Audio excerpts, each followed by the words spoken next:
Hey, midweek blessings to you, brothers and sisters. It's Pastor Bill. It's Wednesday, August 17th, and I'm recording this week's midweek message from this beautiful setting in my hometown of Moraga, California, in the East Bay Area. I'm here at my dad and stepmom's house up in the foothills in Moraga, and I've come up here with Ben and Will this week really because I wanted to have a chance to connect with my dad. My dad, Sam, turned 80 this last June, and when he did, it was a reality check for me.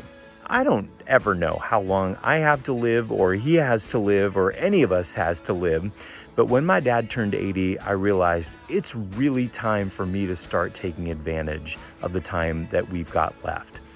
And we'd talked for years about the possibility of doing some motorcycle travel together or adventures together. And so I took the initiative to schedule some time with my dad to make sure that we could have some important conversations about our relationship, about our family history, about life. My dad's a great guy. He's a loving guy. He's a smart and wise guy. And I wanted to take advantage of his wisdom as a wise guy in the best sense of the word. And so this week we've had a great opportunity to take some adventures around the Bay Area with the boys, and also to sit and to revisit things in our relationship where I needed to say thank you or I'm sorry.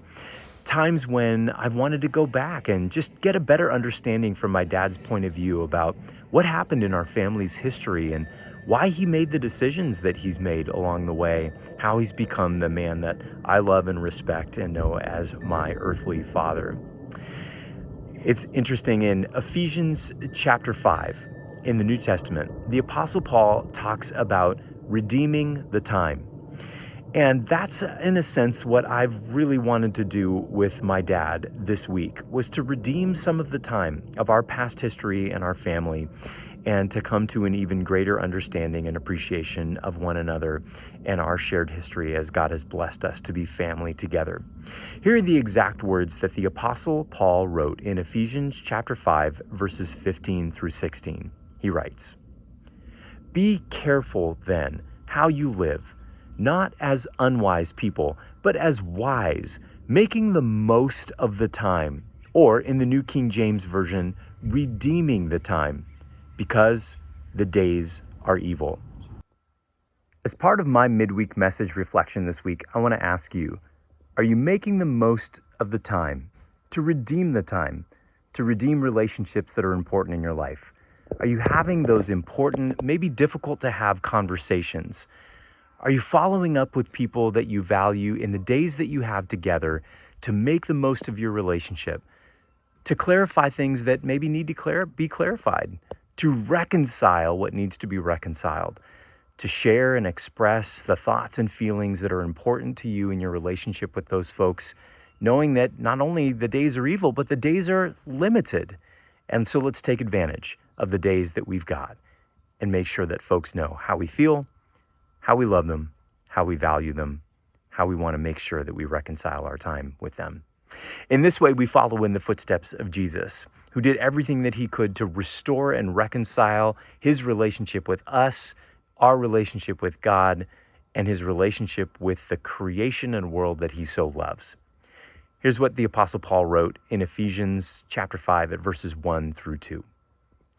"Therefore, be imitators of God as beloved children, and walk in love, as Christ loved us and gave himself up for us, a fragrant offering and sacrifice to God."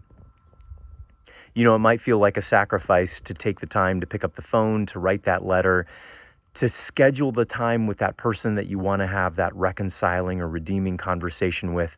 But boy, I encourage you, is it ever worth it? Is it ever valuable to make sure that we lay our heads down at night and maybe end our lives knowing that we've said what we need to say and done what we need to do to redeem the time and to restore and reconcile those relationships? So let's be imitators of Christ and do that work together.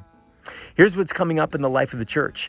This coming Sunday, the 21st of August, is going to be a great celebration as we provide ordinations and installations for some of our elected and incoming officers, both elders and deacons. So at the 10 o'clock service, I want to encourage you to come and to celebrate those folks that you've elected as PBPC to represent you at the session level and at the deacon level to govern our congregation and to care for it. So let's come together and let's celebrate those installations and ordinations as we hear from the Apostle Paul's words in 1 Timothy chapter 3 about the qualities of an outstanding, godly, Christ-centered leader. That's this Sunday, the 21st of August at 10 a.m. Of course, if you can't make it at 10, you're always welcome to join us for the evening service at 7 p.m. on the patio, where Grant will be leading that service with Roa as our Roots Director of Worship Arts. What else is coming up in the life of the church? Even before Sunday, this Saturday, the 20th of August, we're hosting our courtyard sale from 8 a.m. to about 2 p.m. in the afternoon. We'd love to have your help before 8 a.m. in setting everything up on the courtyard, or after the courtyard sale is done, cleaning things up and making sure that anything that hasn't been sold gets donated and delivered to the appropriate places.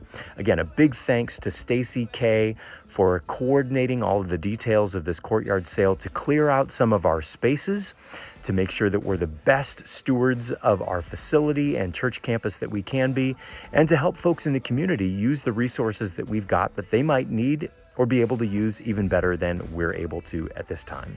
That's this Saturday, the 20th of August. Also coming up this Wednesday, the 24th of August, from 4:30 to 6:30 p.m. is our Kingdom Kids launch party. We'd love to have you come out to the parking lot and to play some games, to help out, to celebrate the younger disciples in our congregation's life and the families that are supporting them as they raise younger disciples in the knowledge and love of Jesus Christ. That's this coming Wednesday, the 24th of August. On Saturday, the 27th of August, it's PBN Jazz at 7 p.m. So we hope you come out and enjoy 2 hours of world-class jazz music on the courtyard together with us, Saturday, the 27th. Finally, happy birthdays to Virginia Lennox on August 21st and Leo Phillips on August 22nd.